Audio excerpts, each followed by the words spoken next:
Exemple d'un anneau non euthérien. Soit A, l'anneau de polynôme à coefficient entier en une infinité d'indéterminés. x1, x2, x3, etc.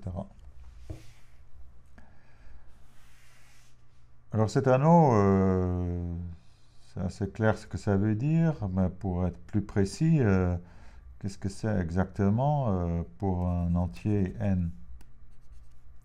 Pour un entier n, un entier naturel n, je peux considérer l'anneau de polynôme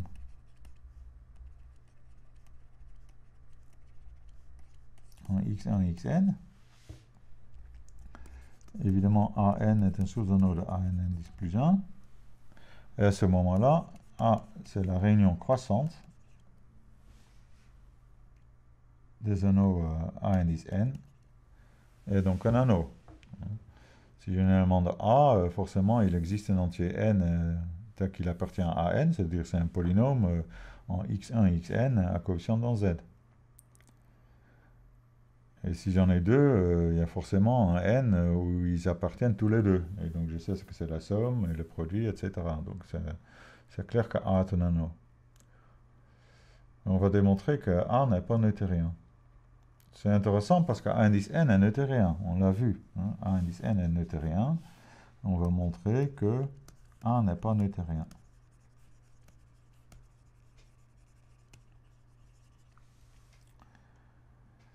Le plus facile, c'est d'exhiber une suite croissante non stationnaire d'idiots de A.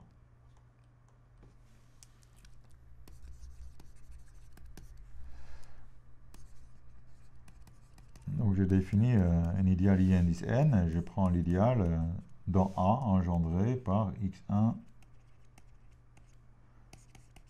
jusqu'à xn. Donc évidemment, IN est un idéal contenu dans I indice n plus 1, parce qu'il y a plus de générateurs. I indice n plus 1 a un générateur de plus, donc il est plus grand. Et on montre que cette inclusion est stricte.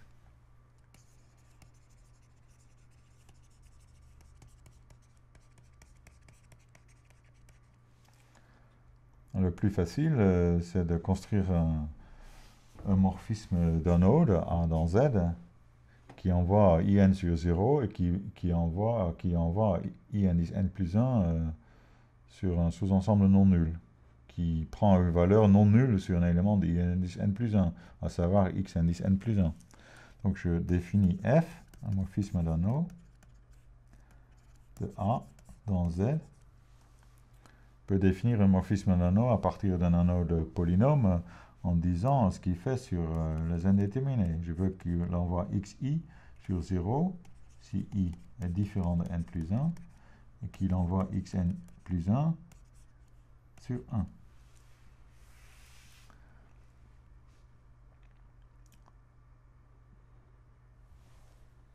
Ça définit un morphisme d'anneau de A dans Z. Il a la propriété, bien entendu, que comme f envoie x1 jusqu'à xn sur 0, f envoie in sur 0, parce que ça envoie des générateurs sur 0, donc tous les éléments de in sont envoyés sur 0. Mais f indice n plus 1 n'est pas égal à 0, car f envoie l'élément x indice n plus 1 sur 1. Donc ces deux ensembles ne peuvent pas être égaux. Ce qui veut dire que la suite est strictement croissante et l'anneau A n'est pas neutérien.